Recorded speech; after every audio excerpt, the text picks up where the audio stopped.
Okay. All right, this meeting is being live streamed. So I'm going to call us to order at 8:02 p.m. Eastern Time. And we are going to do public comment. And then we'll do roll call if that's okay with you, Madam Secretary. Is that okay? Yes. Okay, great. So here's what I want everybody to do. Go down here to where reactions are. Raise your hand. We're gonna give 2 minutes for public comment. If you are a candidate, we may call on you later. Please be watching the clock on your end. So get your cell phone out, put a little stopwatch on because I hate cutting people off. It feels so icky. Okay, so let's go ahead and start with Mr. Samuel Bowler. Thank you. Hello, my name is Samuel Bowler. I'm from Alabama. You should have received an email from me and many other LPA members asking for your support of the LPA polling proposal. As I mentioned in the email, I understand that there are other pressing issues with the other state affiliates trying to disaffiliate and dissolve. From my understanding, it's mainly due to inter-party conflict between Mises Caucus and anti-Mises Caucus members. I bring that up to make a point. Alabama has over 60 candidates this year. Some are Mises, some are anti-Mises, many are neither. But what they all are is passionate about this election and working together towards that common goal. This isn't just any election for us. This election is historic. We raised $250,000 for a petition signing campaign to put the Libertarian Party back on the Alabama ballot for the first time in 20 years. We are running 4 times as many statewide candidates as the Democratic Party, and we have an opportunity to not just perform well, but win some offices. Finally, we also have the opportunity to retain ballot access for 2024.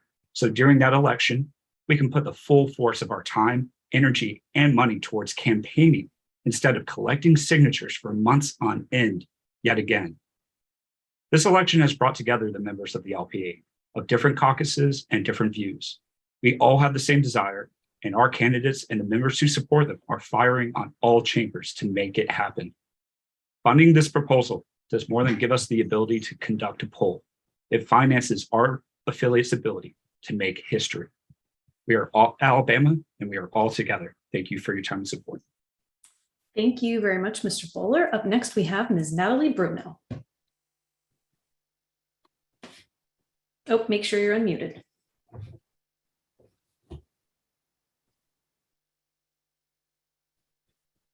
Can you hear me now? Yes. Okay, apparently I have to unmute on my phone and on the computer at the same time. Apologies for that. So thank you guys again for having me on and having the opportunity to possibly have some funding sent towards my campaign. I did have an opportunity to speak last time, so I only wanted to make a couple of small notes of things I forgot to mention on the last meeting.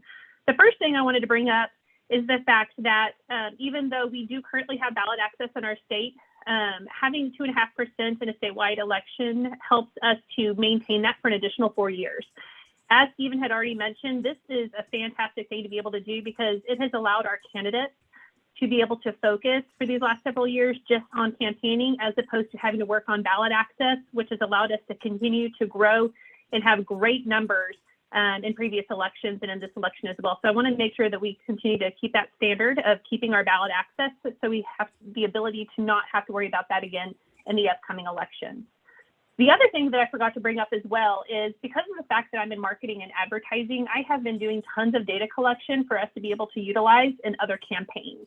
I have made sure to utilize UTM codes and Google Analytics across all of the types of advertising I've been doing, and I will continue to do so with any funding that I receive as well that I am happy to share as case studies whenever it comes to other candidates in other states.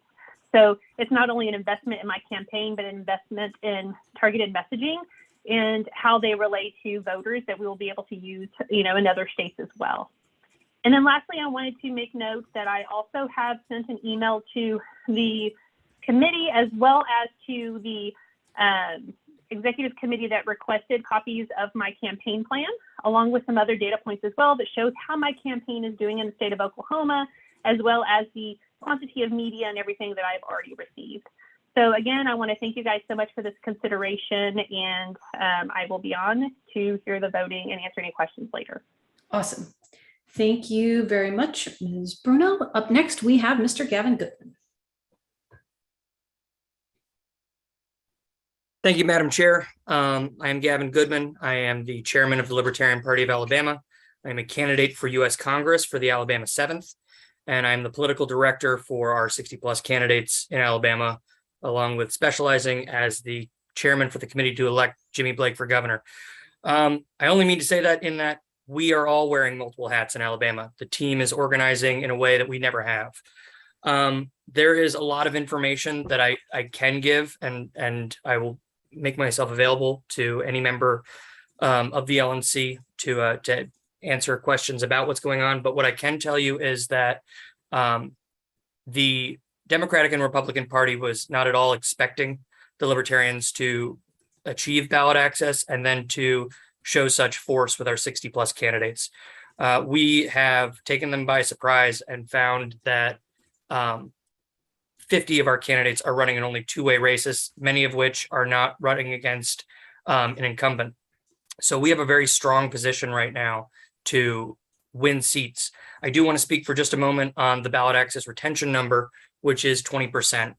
There was some questions as to how we're going to reach that and what numbers. Our best data right now shows that achieving 20% in one of our two top races, governor or lieutenant governor, where we have the most chance, would cost about $50,000. Within the governor's race, we've put in about $15,000 through private donations already. We are working with several lists to achieve the rest of that. This polling helps us have targeted information that we can provide to donors on what we are going to do in what precincts. We want to be as efficient as possible, and we want to hit that 20% and then see many of our down ballot candidates elected as well. There is much we can do, and I will yield my time. Thank you. Thank you very much, Mr. Goodman. Up next, we have Mr. Austin Lynch.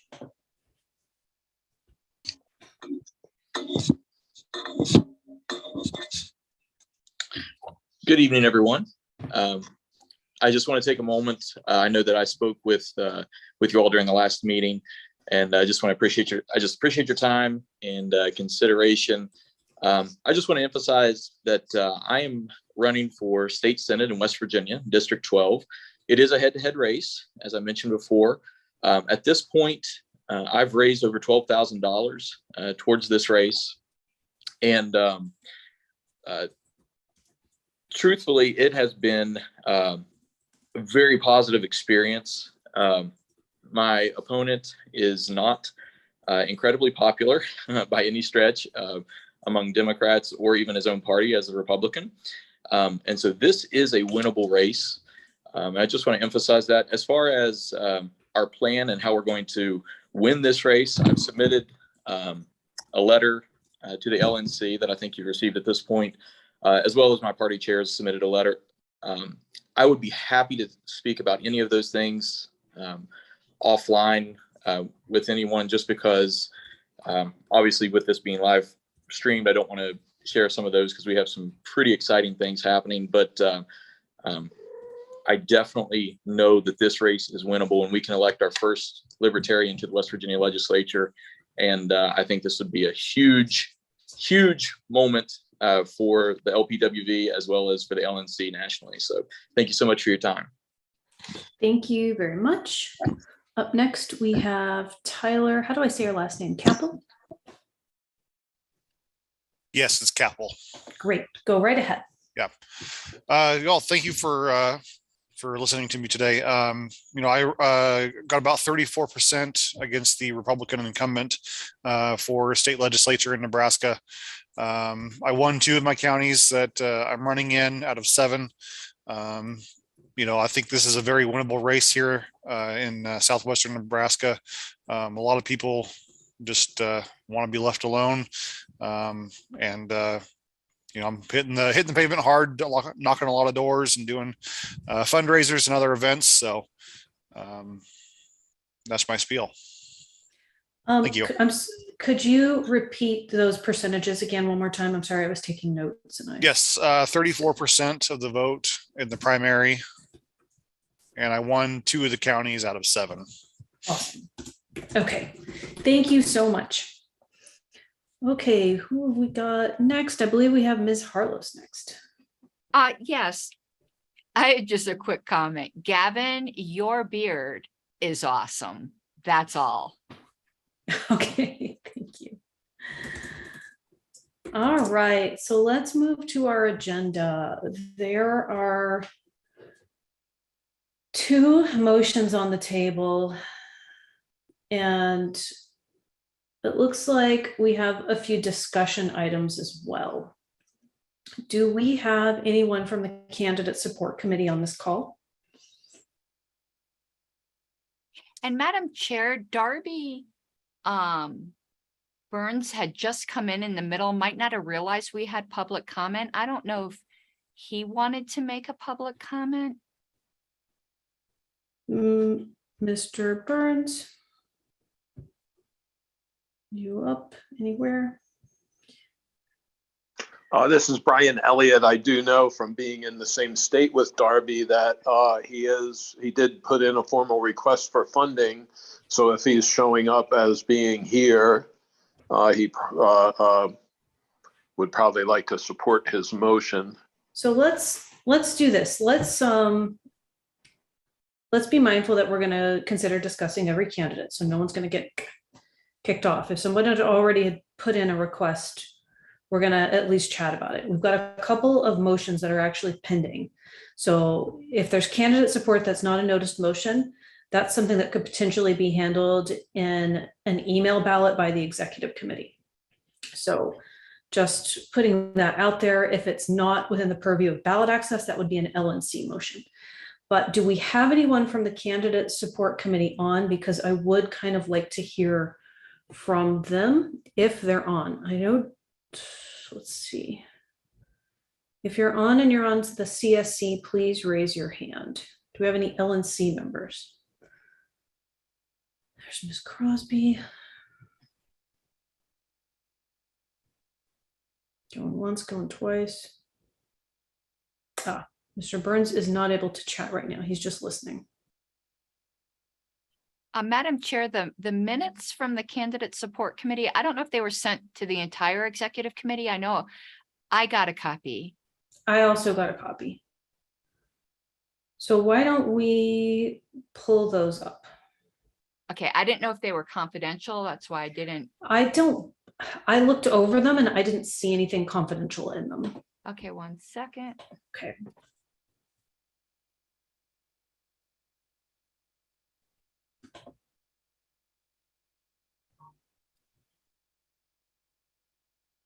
Those should be on the screen.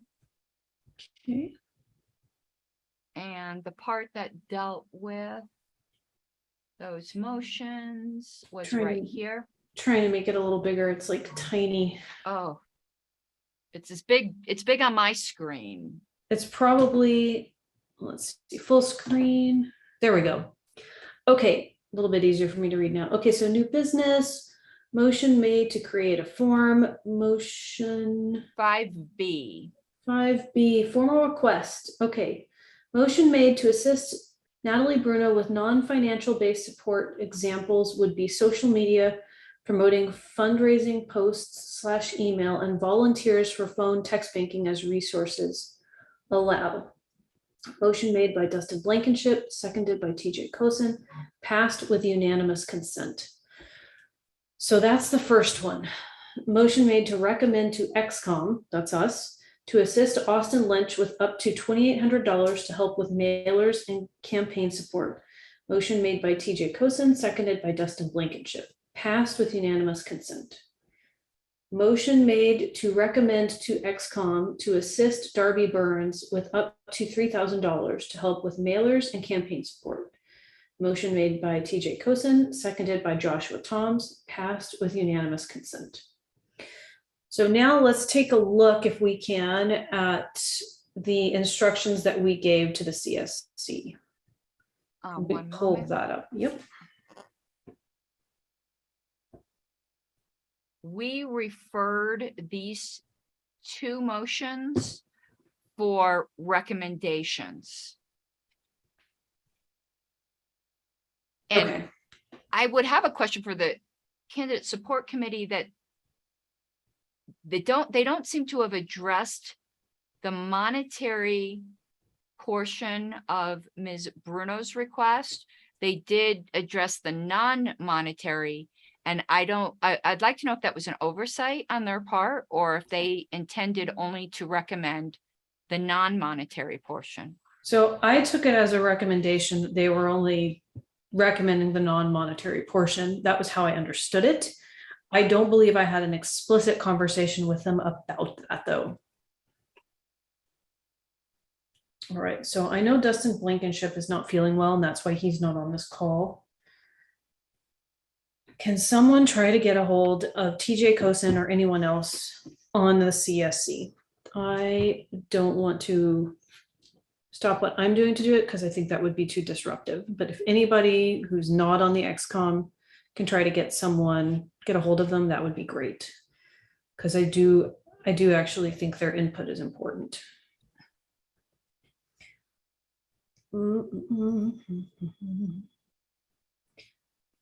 Okay, so is your hand up, Ms. Harlows? It is when you're ready to hear businesses. Okay. Well, I think that probably that time is now. Okay. I'm actually, I know these were presented as two motions. I'd like to divide them. I don't think it's fair to group all three of them together. So the first motion had to deal with financial support for Natalie Bruno. I want to make a motion to see if it's seconded, and then I'll speak to it. I actually do want to move to allocate $4,000 toward Natalie Bruno's race.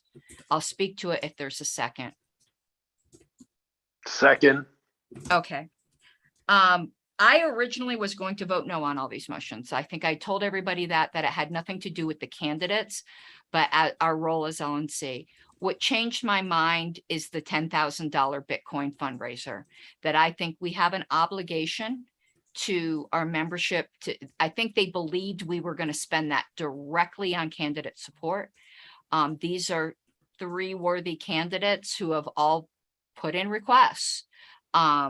I am not likely to vote for any further in the future without some kind of dedicated fundraising. But I think if we keep waiting, no candidate's going to be able to use this money effectively. They're here. They're good candidates. And I don't understand the candidate support committee's reasoning. I'd love to hear it because I'm going to vote the same way on all three. I'm not going to vote yes on two and no on one. I don't see any logic on that. So I intend upon supporting all three motions, but I'm moving the one for Ms. Bruno first. Okay. If anybody else on the executive committee wants to speak on it, that's fine.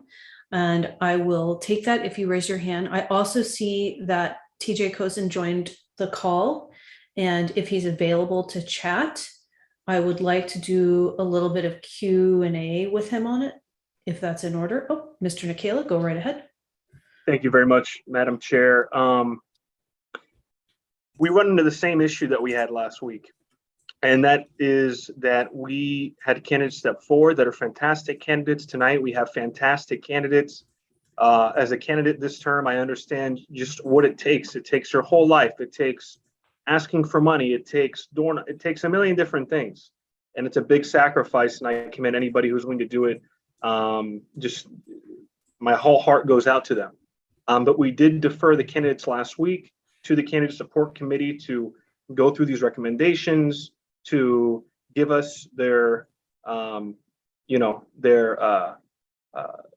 information. So as long as it goes to the candidate support committee, they give it back, I'll support it. If not, then I have a very hard time supporting any candidate because that's the proper channel. Thank you. Okay, thank you. Who we got next? TJ, are you able to speak? Yeah, I don't know if you can hear me. I'm driving home. We can hear you just fine.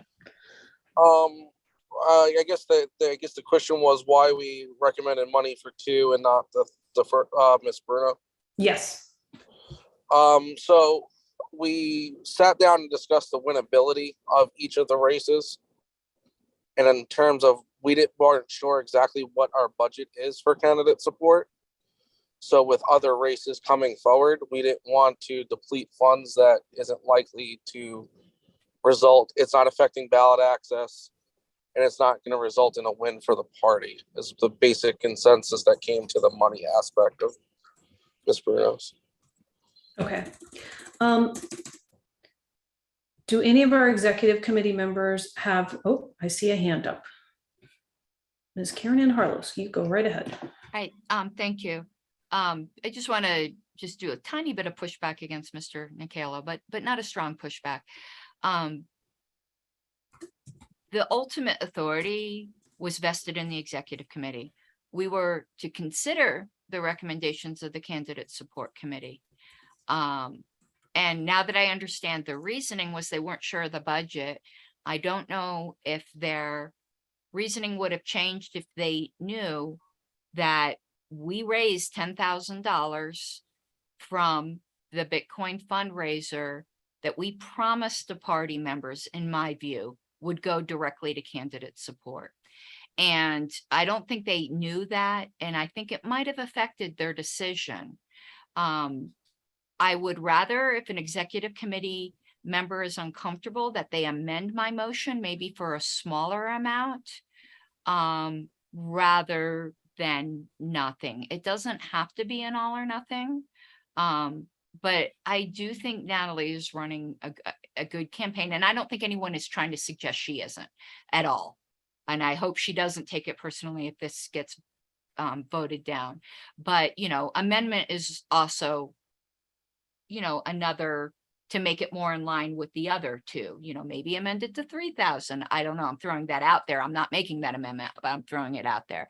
But I don't think the candidate support committee maybe fully apprehended why I moved to commit this when I first was a solid no. I moved to commit it just to make sure there wasn't any kind of poison pills we didn't see. And I don't see that they found anything like that.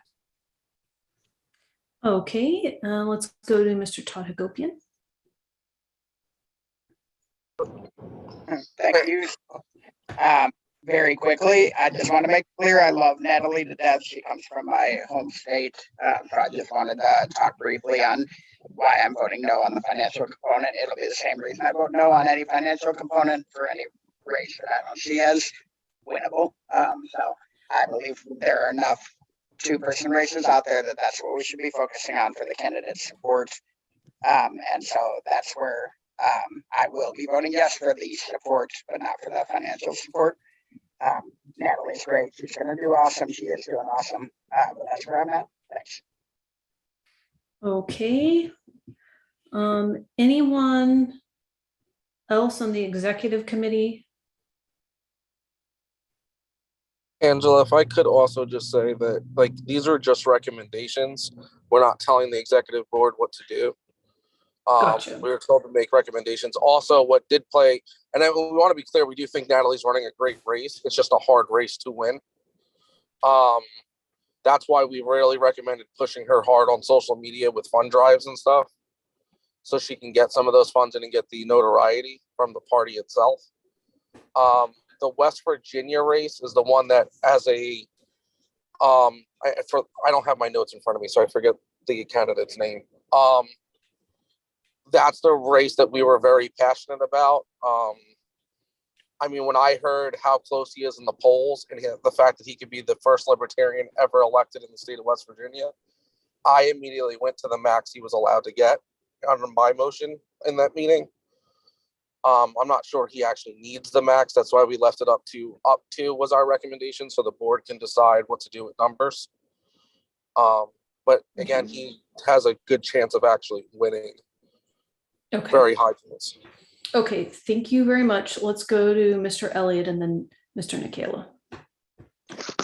Just a point of clarification for my purposes.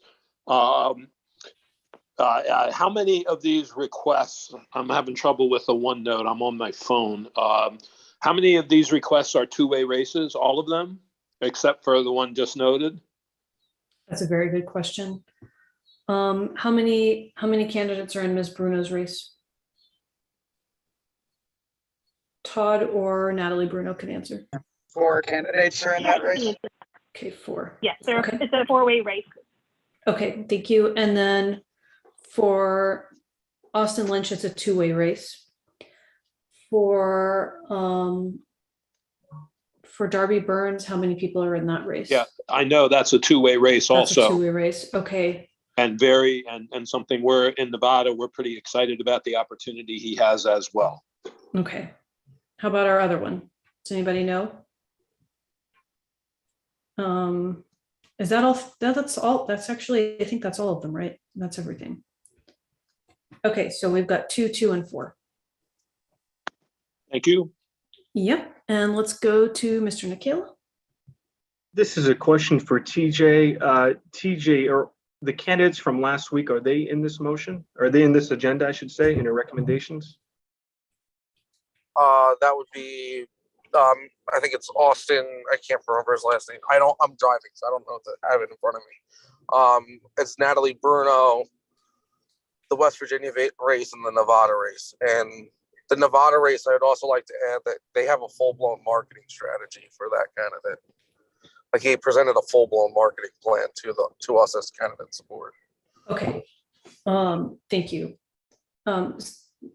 Mr. Nikhil, do you have any more questions? Because I was going to ask a couple. Go ahead, though. Go ahead. I was gonna make an amendment to change the financial amount for Ms. Bruno from 4,000 to 2,000. Okay. Does that have a second? I will second it, and because I think that's how it will have a better chance of passing. Okay, so it's been moved and seconded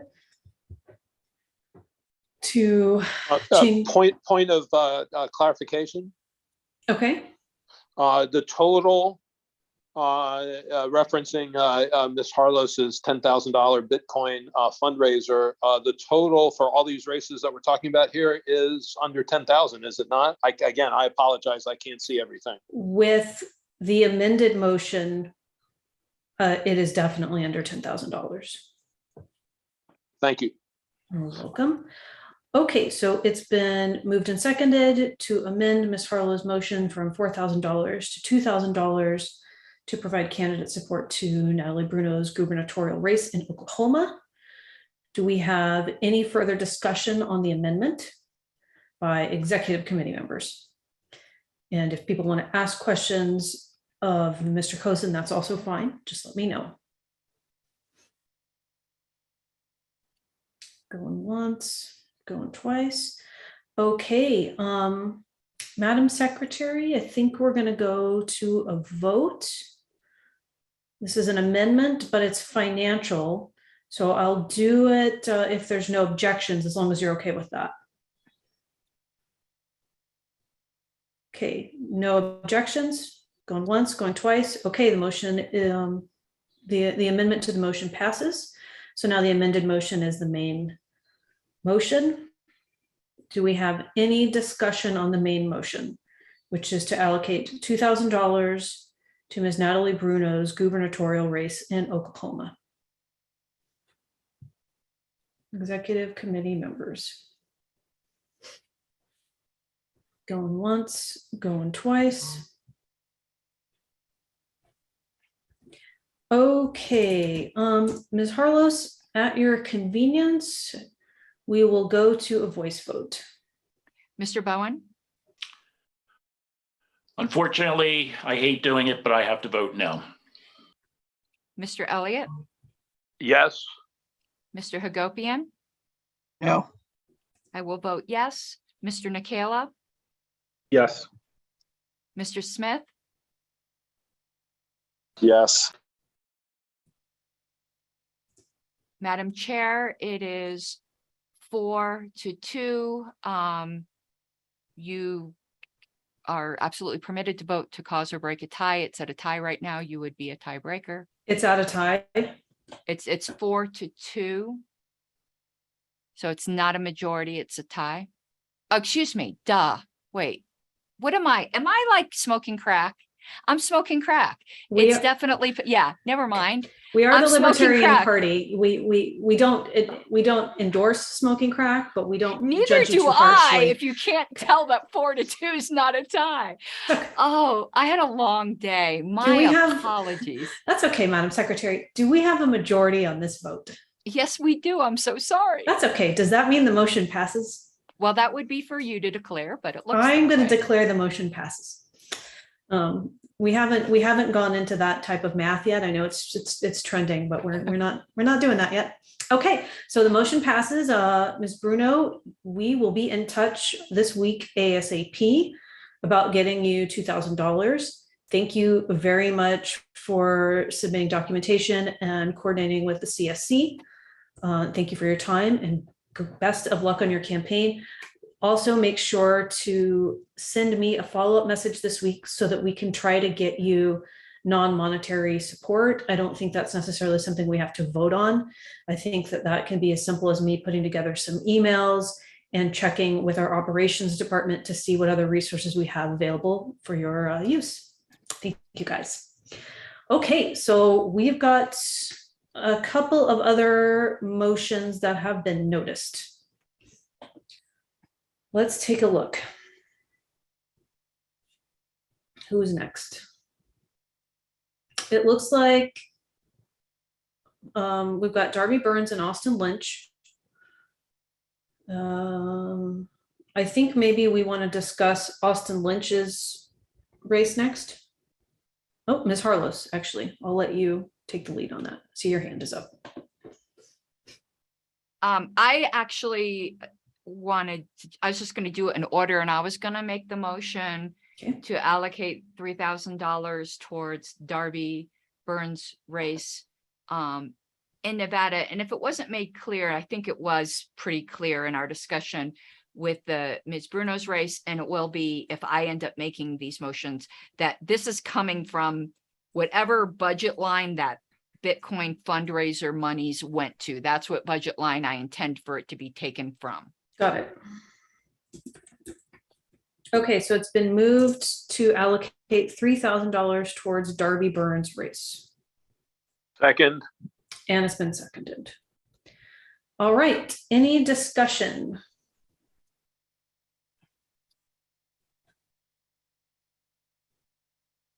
Going once, going twice. Does anyone have any questions for Darby Burns or anyone from Nevada who would speak on his behalf? Does anyone have any questions for Mr. TJ Kosin? 1, 2, 3. I know we've heard a little bit. Okay. Okay, well, if there's no discussion, I think we're going to need to go to a vote. So, Madam Secretary, whenever you're ready. Mr. Bowen, No. Mr. Elliott, Yes. Mr. Hagopian, Yes. I will vote yes. Mr. Nikela, Yes. Mr. Smith. Yes. Okay, Madam Chair, I'm not going to do the mistake of last time. It's 5-1. Okay, the motion passes. Thank you very much, Mr. Burns and other people from Nevada for showing up for the call, chatting with the CSC and making this happen. Okay, so we've got another motion and I see a hand raised. Madam Secretary. Okay, I would move to allocate $2,800 towards Austin Lynch's campaign in West Virginia. Okay, it's been moved. That motion is going to need, Second. and it's been seconded. Okay, any discussion regarding the motion for Mr. Austin Lynch's campaign support? Going once, going twice. Okay, If there's not going to be any discussion, Madam Secretary, whenever you're ready, we will go to a vote. Mr. Bowen, No. Mr. Elliott, Yes. Mr. Hagopian, Yes. I will vote yes. Mr. Nikala, Yes. Mr. Smith, Yes. Madam Chair, it's 5-1.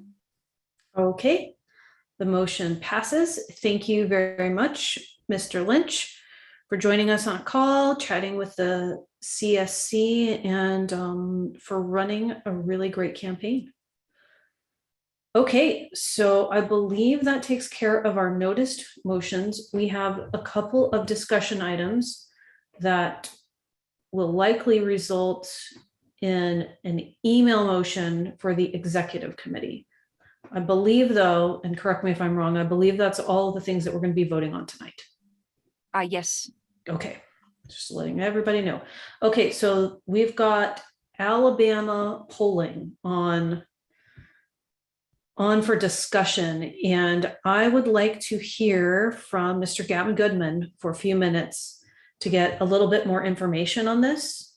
It is related to ballot access, just so everyone knows. So Gavin, if you are able to, can you fill us in on some important information? Absolutely, Madam Chair. So the funding would flow through one of our top two statewide races, either the gubernatorial, Dr. Jimmy Blake, or Lieutenant Gubernatorial Ruth Page Nelson. The money's going to go to the same thing. It's a polling company here in Alabama. Point blank polling. It is a company that was suggested to us by a supporter of Dr. Jimmy Blake, who's running for governor. This polling data was developed, or this polling poll was developed by Dave Schrader and Jonathan McGee, who is the LPA vice chair. The idea is that it gives us the messaging effectiveness. What we're looking at right now is in these statewide races, achieving the 20%, which would get us ballot access and have our presidential candidate listed as a libertarian. As I understand it from the Secretary of State, it will also retain ballot access through 26, where we'll be able to run a full slate of candidates, something that neither the Democratic Party nor the Republican Party does. The data would be made available both to national and the data analytics team through Dave Schrader, as well as to the national party when we're talking about the 2024 run. This data would be very effective.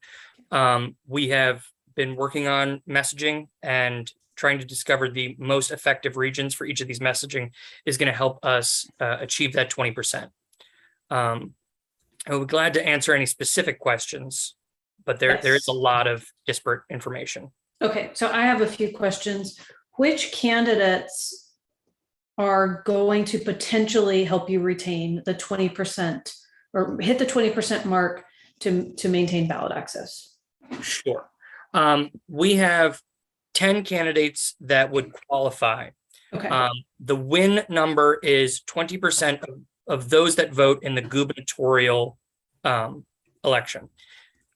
Sometimes there is undervoting in down ballot, but if let's say our commissioner for agriculture and industry were to receive that win number of 20% of however many vote in the gubernatorial race, we would retain ballot access. Okay. So of our 10 candidates that are running, 5 are running active campaigns, and of those 5, 4 are running in only two-way races. Okay. And do any of the 10 have endorsements outside of the party? Yes. We have each of them has been endorsed by Let Bama Vote, which is a initiative and referendum organization that's been around for over 10 years, along with the Alabama Cannabis Coalition. Okay. 26 of our candidates have been endorsed by the AFL-CIO, though none of the statewide candidates listed are endorsed by that. Those What are is- all state. What is that? The AFL-CIO? It is a national trade union, Okay. tradesman union. Brian Elliott here. It's the largest private sector union umbrella in the country. It's been around for generations. Okay. We did not seek that endorsement. What's interesting about it is the way that it works state to state is the delegates at their convention vote. So either they were specifically endorsing these candidates to hurt the other side, though they did endorse candidates that are running against only Democrats or only Republicans. But our only assumption is that there are libertarian leaning members of the AFL-CIO, and we're starting to see more attention from that organization. Do you know if any non-libertarian candidates have been doing polling? Have you been able to look at any of their polls if you're aware of them?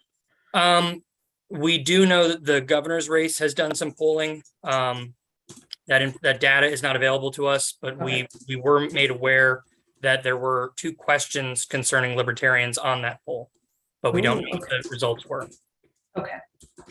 Does anyone else on the executive committee have any questions? I feel like that covers most of it. Oh, Mr. Hagopian? Yep, go right ahead.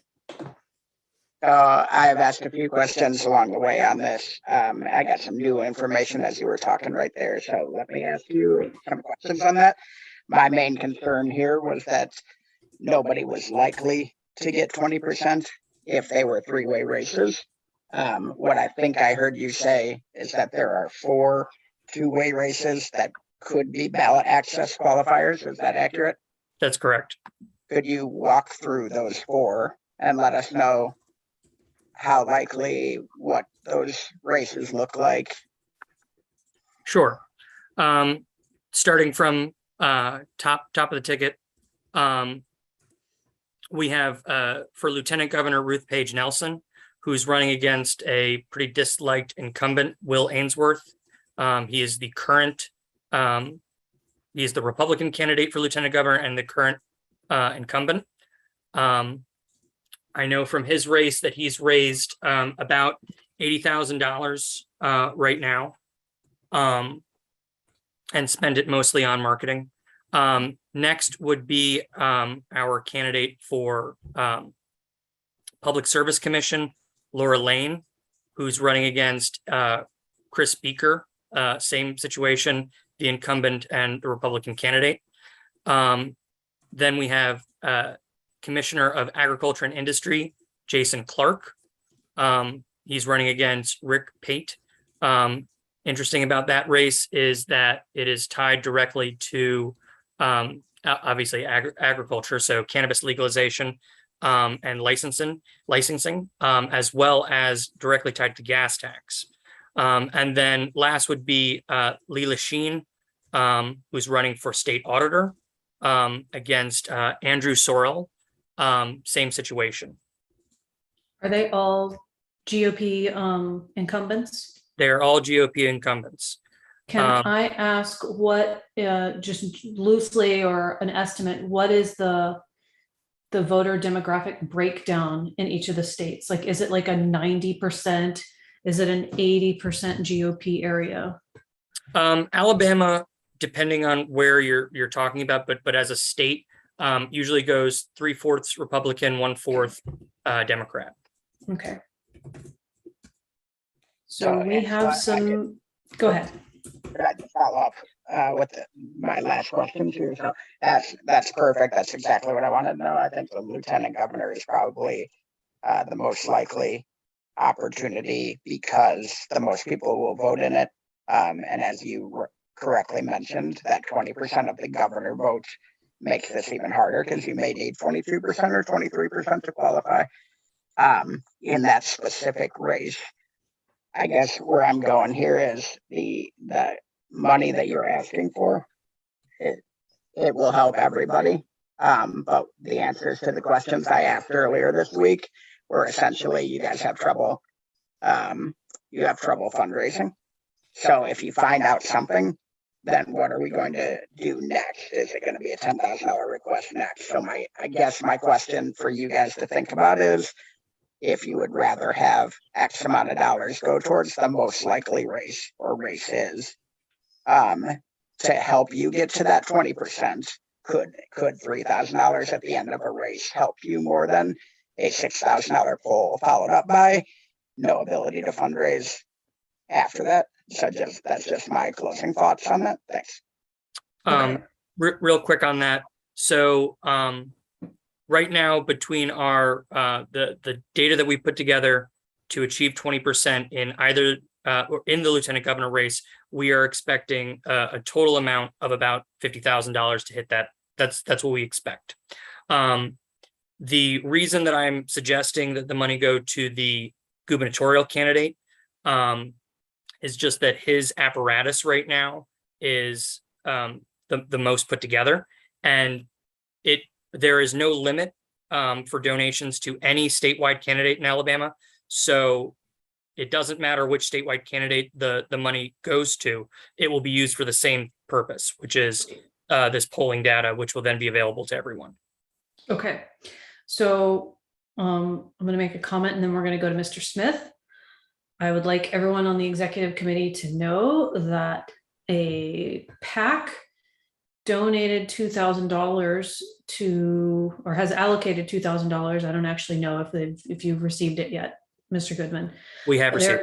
Okay, so they have received $2,000 towards their polling goal from Political Action Committee.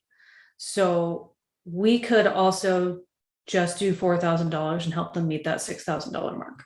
Let's go to Mr. Smith. That almost clears up my question. I was just wondering if there were any other organizations that had given to this cause, any other political action committees or institutes or anything like that. There was a $2,000 donation made to the committee to elect Jimmy Blake from a PAC today, as well as the Mises Caucus of Alabama has pledged $2,500. I would still ask the executive committee to consider funding the entirety of this because, as our treasurer asked, what will we do with that information? I would like the additional money that's come in to immediately be put into the field to put advertising out in those winnable districts. I guess just to clarify, which political action committee was it that gave to it? It was the Mises Caucus Political Action Committee. It was the National Mises Caucus? Yes, sir. Okay, perfect. Thank you. Ms. Harlos? Oh, okay. I can tell you that I've been getting a lot of feedback from members urging support on this, which I appreciate hearing from members. But I can tell you one big push lately of the members has been that the request has, you guys really are only being asked for 4,000 at this point. I can tell you I'm a lot more comfortable with something under 5. I've been very open on my show and on Facebook for the same reasons that I have issues with the candidate support ones. I can tell you I'm a lot more comfortable with a figure under 5. Because I do want to see a financial commitment from the state. But however, a caucus stepping up and saying, we're giving this to the state, to me is a financial commitment from the state. So I can tell you that the fact that the Mises Caucus, and I would be mentioning by name any caucus that did this isn't playing favorites. The fact that they stepped up has made me now inclined to support this, but minus the support they kicked in, because I do need to see some skin in the game, either from the state party or on behalf of the state party, which the Mises Caucus has stepped up to do. So I can tell you that their donation has influenced me greatly because I view it as them stepping in for proxy to help you guys. It can't just be LNC funds in my view. So I'm now much more inclined, but I'm much more inclined at a figure under 5. Okay. I'm just letting you know where I'm at. If I can just add to that for just one moment. Yes. So Dr. Jimmy Blake, our candidate for governor, who is a member of the Mises Caucus and a longtime member of the Mises Institute as well, and personal friends with Jeff Deist, has donated $15,000 of his own money to his own campaign. So I would say that Alabama is working from within the state to raise as much money as possible. We're just getting to the ends of what we've been able to do with the fundraising infrastructure that we already had in place. But we have been working diligently to put together more fundraising infrastructure, including a dial pad phone banking team, and then connections through the LNC and other organizations to be able to have those numbers. Any other questions, Ms. Harlows? Yeah, I was messing around with the thing here. I want to just encourage the members that wrote, like, I cannot tell you how grateful I am that a group stepped up. And again, I wouldn't care what caucus it was. This is really what we need to see. And I would encourage those members that wrote to now not just write, either donate directly to the Libertarian Party of Alabama or to the National Party so that we can do more things like this somewhere, because fortunately, I mean, we're capitalists. I don't want to say unfortunately money, but the reality is politics takes money. So I'm really enthused that a group stepped up to put up money, because the letters are great. Money is what makes it go. So to clarify, you guys have received a $2,000. You have received that, and you should be receiving in the future $2,500. 2,500 has been pledged by the It's been members of the pledged. Alabama Cases Caucus. Yes. Okay, so we're hoping that comes in. Okay, let's go to Mr. Hagopian and then Mr. Nikela. I just wanted to read the comment I put in chat just so it's on the record. I believe, based on what I'm hearing now, is that I would probably not vote for funding the poll. However, I do believe that a request for ballot access funding for your best candidate or candidates that have the highest likelihood of getting the 20% would be in order. I don't think giving money to the gubernatorial candidate who is not going to get 20% makes sense. I think that a $10,000, I think you said there was no limit. You know what I mean? If you wanted to make a request like that, that could save us 6 figures in ballot access in 2024. That would be something that I could get behind. I just want to throw that out there. Thanks. Okay, Mr. Nikela. Thank you, Madam Chair. Gavin, or whoever can answer this, is the candidate who's supposed to be the front runner in this run that's supposed to get us this ballot access? Is he on the call? The lieutenant governor candidate? It's the gubernatorial candidate, Jimmy Blake, who is running in a 3-way race, who we've been putting the money through just because his apparatus is set up, as well as his relationship with the polling company. If the party were to send the money to one of the other statewide candidates, it would be I think we can transfer from candidate to candidate. I'm not sure. I imagine that the polling company doesn't care where the money comes from. But he is available. I can text him. He was at an event this evening, but he said he would be available if we needed to have him on. And go ahead. Just so I'm not confused, this lieutenant governor candidate, is he the one that's supposed to get you that ballot access? Is he the one who you think, or I'm sorry, I'm a little confused. If I can I share my screen? Is that possible? Ms. Harlows? Let me give you permissions. Okay. Actually, what I'm going to do, because if I give multiple participants, you know what happens. Someone's going to put up a screen and start scrolling. I know. Fun things. I'm going to make you a co-host. Yes, ma'am. And I think that will allow you. Let me know if that gives you the permissions.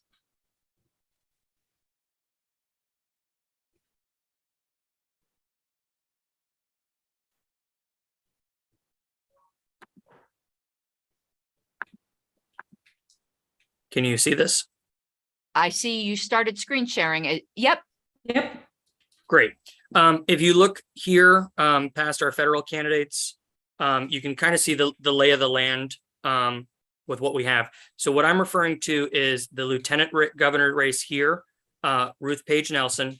She is running an active campaign against Will Ainsworth. And this is the two-way race that we expect is the highest likelihood to get the 20%. What is interesting about the governor race, Dr. Jimmy Blake, is two things. And this is the data that we've been able to acquire lately. And I'll share this with you right now. Number one is that the incumbent governor, Kay Ivey, has received $134,000 in donations this year. And Yolanda Flowers, the gubernatorial candidate for the Democratic Party, has only received $5,000. Right now, we are, and this independent candidate has actually dropped out. So it's a three-way race, but there's also, if no one has been following the news in Alabama, a lot of evidence right now that the current governor, her stage 4 cancer has returned. She disappeared for several weeks. She's still expected to win, even if she were to come out. But we are kind of working those angles as well. So any support to the Jimmy Blake campaign supports all down ballot support. We are running in pods of teams, but the statewide team is traveling across the state to events to support all down ballot. So the funding and the expenses are shared. If that kind of clears up. Yeah, I think that's sort of just a procedural issue at this point. Right. Okay, so I feel like that really kind of gives us all the information we need to get an email motion noticed if someone wanted to make some sort of motion for funding. Madam Chair? Yes, Madam Secretary. I would make a motion that we allocate $4,000, which is the 6,000 minus the 2,000 that the National Mises Caucus has put in.